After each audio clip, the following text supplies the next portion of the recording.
Hey guys, I'm here to do a new thing on the channel. I'm gonna start stripping. I'm kidding. I'm doing my Oscar predictions for acting. I know there's tons of other categories like the screenplay categories, best director, best cinematography, best art direction, best costume, makeup, design. I don't care, but like I'm really interested in the acting nominees. I'm gonna guarantee you that these are just predictions, obviously, and not all of these are gonna make it, obviously, but I've been paying attention to the Oscar race, and I'm gonna update. I'm gonna do an update video every time I see like an Oscar movie. Okay, maybe a couple Oscar movies. Like next week when Lincoln comes out, I'll probably do another one. But I might if I make any changes. I'll only make a video if I make like a few changes, not like a slight change. But yeah, let's start with the best actor category.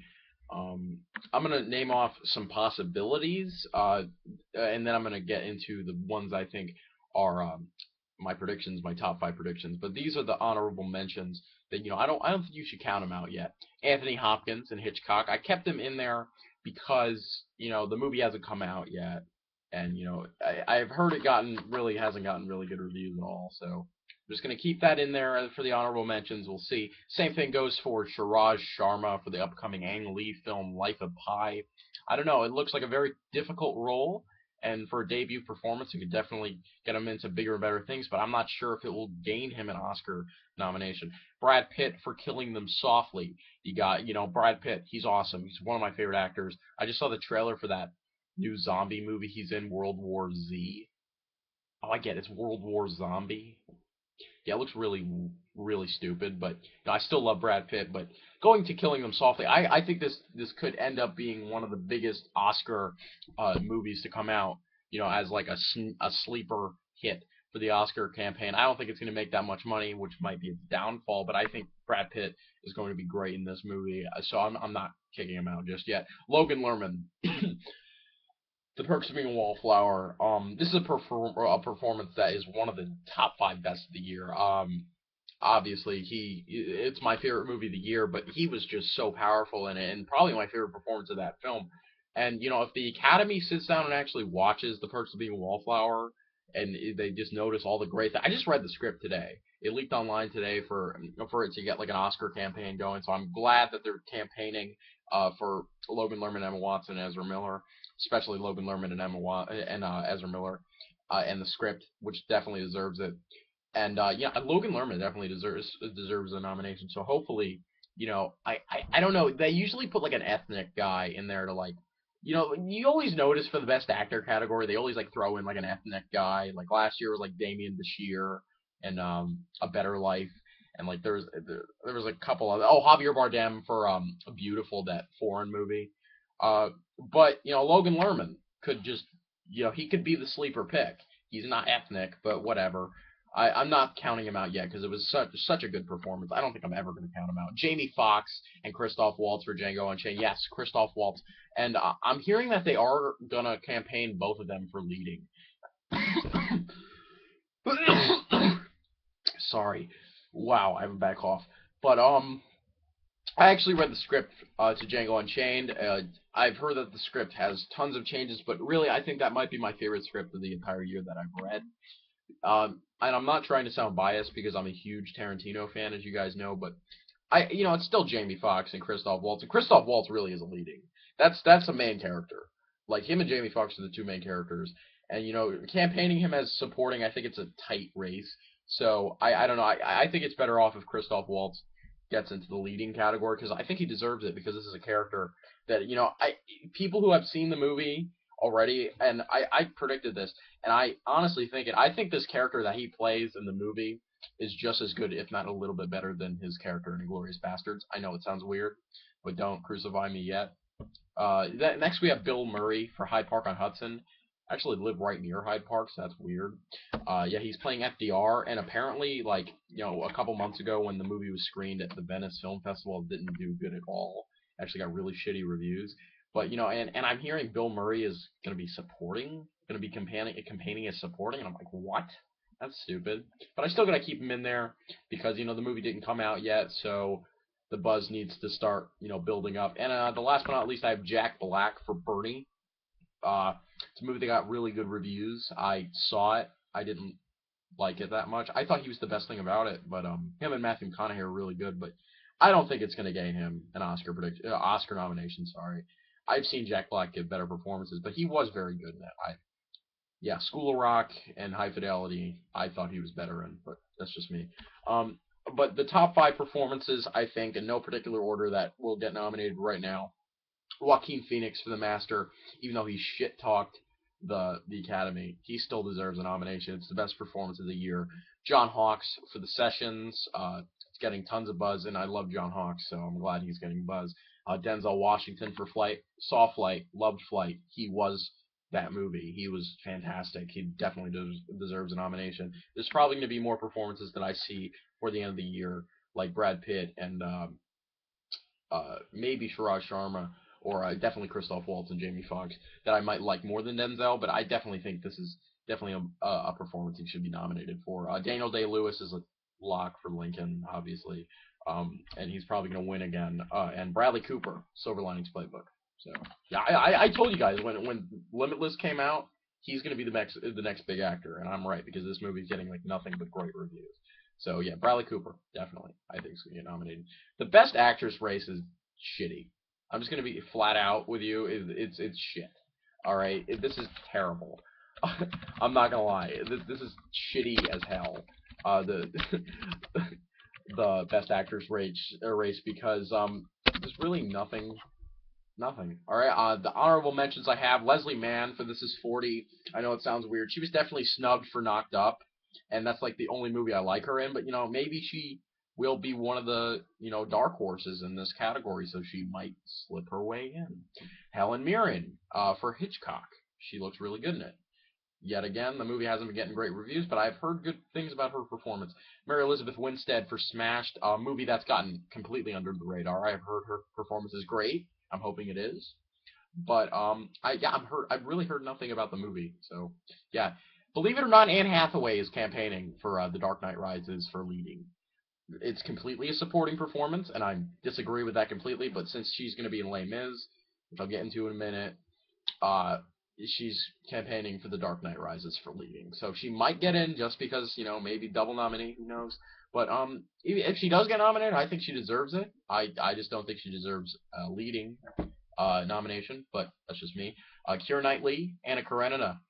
Yet again, it's a movie that's gotten mixed reviews over at TIFF. It's gotten mixed to positive reviews, and I thought the trailer was really good. I like Keira Knightley a lot. She's hot, but and a very good actress. But I'm not sure about the movie. I don't know if it's going to gain a lot of buzz. Depends on what the academies think of it. It might be the Extremely Loud and Incredibly Close of the year. Hopefully not as bad as that movie, because that movie sucked. But Anna Karenina, it could be that movie that everyone's like, it's okay. Or maybe The Reader. Everyone's like, The Reader. It's gonna be like, ooh, it's just okay, but it gets like a Best Picture nom. Whatever. My top five predictions: Jennifer Lawrence, Silver Linings; Quavajne Wallace, Beast of the Southern Wild; Marion Cotillard for Rust and Bone, that foreign movie; Jessica Chastain for the Osama bin Laden takedown movie, Zero Dark 30; and Naomi Watts for The Impossible. Okay, really nothing to say about that. Best Supporting Actress category, not really that much competition in this, but the honorable mentions I have: Maggie Smith for the Best Exotic Marigold Hotel. Very good performance. I wouldn't be mad if she got nominated. Olivia Williams for Hyde Park on Hudson. As she's playing Eleanor Roosevelt, a very powerful female figure in U.S. history, and it definitely, she looks great in the trailer. She could end up getting a nomination. I think it's gonna be one of those scenarios where like the movie doesn't get good reviews, but she gets really great rave reviews for her performance. Sally Field for Lincoln. She's a great actress, Sally Field, and she hasn't been in a lot of movies lately, but I think Sally Field deserves some recognition. I don't know. She's probably not going to be that amazing in Lincoln, but she's definitely not to be counted out.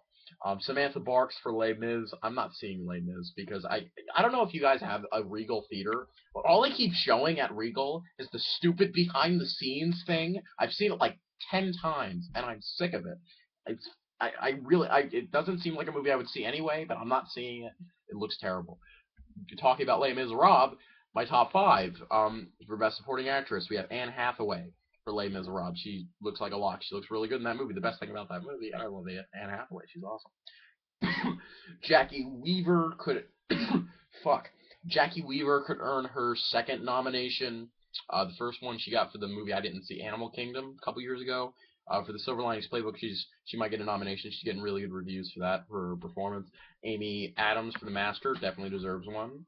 Helen Hunt, The Sessions. I don't like Helen Hunt, but if I see that movie, she might be great. I've heard great things about her. And the one I have in there to spice things up, she could be the Taraji P. Henson for The Curious Case of Benjamin Button nomination, even though I think she deserved that. Gloria Reuben for Lincoln. She plays the sort of like the slave of Sally Field's character in Lincoln. Like she has like a bond with her, so she's like they're like best friends or whatever. So and I'm hearing like really good things about that performance. So I'm not counting her out either. I think she could be the wild card in this category. I'm not gonna lie. And for the best supporting actor race, definitely very steep. But I definitely have one wild card in there, and maybe it's just bias, but I'll get into that in a couple minutes. The honorable mentions I have Dwight Henry, Beast of the Southern Wild, which personally is my favorite supporting performance of the whole year. I think it was such a powerful performance. I think he's been so overlooked by Quvenzhané Wallis's performance. I honestly think they were just pretty even on their performance. I think they were on the same level of greatness, and I think he definitely deserves a nomination. But I think she's definitely a lock, but I'm not sure about him because of the whole fiasco. If you guys haven't heard about the Screen Actors Guild, but not counting Beast of the Southern Wild, the Screen Actors Guild movie, so that's a bunch of bullshit. But I definitely think he deserves a nomination. He could be a wild card, but who knows? Matthew McConaughey for Magic Mike is getting buzz. I don't know why. He was the best thing about that movie. I didn't really love the movie at all. I didn't really like it that much, but I thought he was the best thing about it. I don't think he deserves a nomination or anything, but I do think he was really good. Garrett Hedlund on the road. This is definitely going to be. While watching this movie, I did see the movie. I thought he was absolutely fantastic in it. One of my favorite supporting performances of the year, Garrett Hedlund, as who did he play? He played fuck, how did I not know? Dean Moriarty. That's who he played. Dean Moriarty. He's awesome. He was great in that movie, and I think he definitely deserves a nomination. But while watching the movie, I definitely thought this is like when they were making it, they were like, oh my god, this is the next Oscar bait movie. And it is I thought it was a good movie. I would give it like an 8 out of 10. But like, I definitely think the movie is not going to get great reviews. It's definitely a messy movie, but I still really liked it a lot. And I don't know. I think just because of the movie's mixed reviews, sort of like Hyde Park on Hudson will potentially get, I don't think it's gonna gain any Oscar buzz unless Garrett Hedlund really campaigns. Alan Arkin for Argo.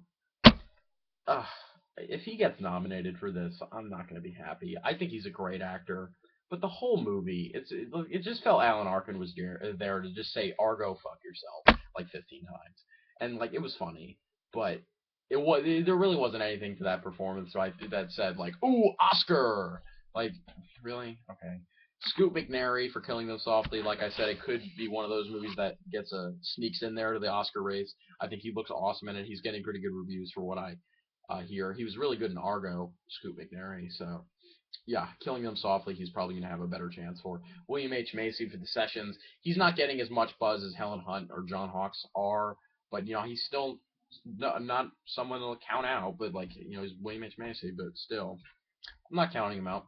Javier Bardem for Skyfall. If this guy definitely gets that big of a campaign for that movie, he's definitely going to get in because of what I'm hearing, he's great. I'm seeing that tomorrow. I can't wait. I'm seeing it right after school, and it's going to be awesome. He's going to be awesome, so I think he's going to be awesome. Albert Brooks, This Is 40. I think This Is 40 is going to be one of those movies that it's going to go into the Oscar race, and people are just going to be like, why is that there? And it's going to be a big surprise. I think it's going to probably be his most mature movie, Judd Apatow, that he's directed at least, or his just most mature movie anyway. And I think it's going to appeal to a lot of demographics, maybe teenagers, husbands and wives, ex-husbands, ex-wives. It could be a big hit, and I'm really looking forward to that movie. He looks great in it. And, it could make up for his Oscar snub last year for Drive. I don't think he deserved a nomination last year, but I do think he was very good in it. But I didn't bitch about it like everyone else did. Jude Law, Anna Karenina, yet again, it's a movie that could get mixed reviews potentially. But if his performance is good enough, he can definitely be in there. I think he looks really good. Michael Pena, End of Watch. When this movie came out, everyone was like, End of Watch deserves Oscars. And I'm like, the only thing that deserves an Oscar nomination is Michael Pena. And I've seen other performances that I like more, but, I wouldn't count him out yet. Guy Pearce in Lawless is another performance that, is definitely going to be overlooked by the Academy. But I liked him a little bit more than Michael Pena. So if he gets nominated, good job. I thought he was great. And the last person I have for the honorable mentions is Hal Holbrook in the new Gus Van Sant movie, Promised Land. It's going to be a political drama. I don't know. It's written by Jim from The Office and Matt Damon, so that's weird. But he looks really good in it. I wasn't impressed by the trailer, but he looks like the best thing about it. For my top five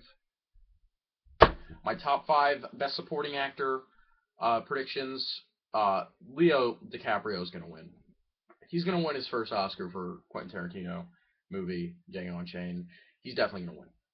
I read the script, and it blew my mind that character he's playing, and he's definitely perfect for it. And he's going to be amazing. All right, I'm just going to predict that now. Other people are going to say Philip Seymour Hoffman's going to win, who is my next person. For The Master, I thought he was great. Definitely very good. My one wild card in there is Ezra Miller for The Perks of Being a Wallflower. I think Ezra Miller was fantastic in The Perks of Being a Wallflower. I thought he definitely deserved the performance. It was a very layered performance like Logan Lerman's. And I think he was one of the biggest snubs last year for We Need to Talk About Kevin. But I think he was great in Perks of Being a Wallflower. He's fantastic in it. So I definitely think, I was thinking of this thing too. Like the Academy could nominate him because the character was gay. And Ezra Miller's gay. And you know how the Academy likes to get all gay. Sounded really bad, but I have nothing against gay people, but yeah, I think he could get nominated just for the sole reason that his character was gay. That's just my opinion. But I think he deserves to be nominated anyway. Tommy Lee Jones for Lincoln is getting tons of buzz. Tons. And I think I'm definitely looking forward to his performance. I've heard my friend Brandon Vanderheist saw it. He wasn't crazy about the movie. Thought Daniel Day-Lewis was the best thing about it, but Tommy Lee Jones he said was good, but he doesn't get all the Oscar buzz. So I don't know. I don't know what to expect about Tommy Lee Jones. And Robert De Niro for Silver Linings Playbook I have in there for my top five because he looks great in the movie, and it could be a welcome back to Robert De Niro getting Oscar nominations. He's a great actor, and he looks great in the movie. So that's my acting predictions for the Oscars. All right, see ya.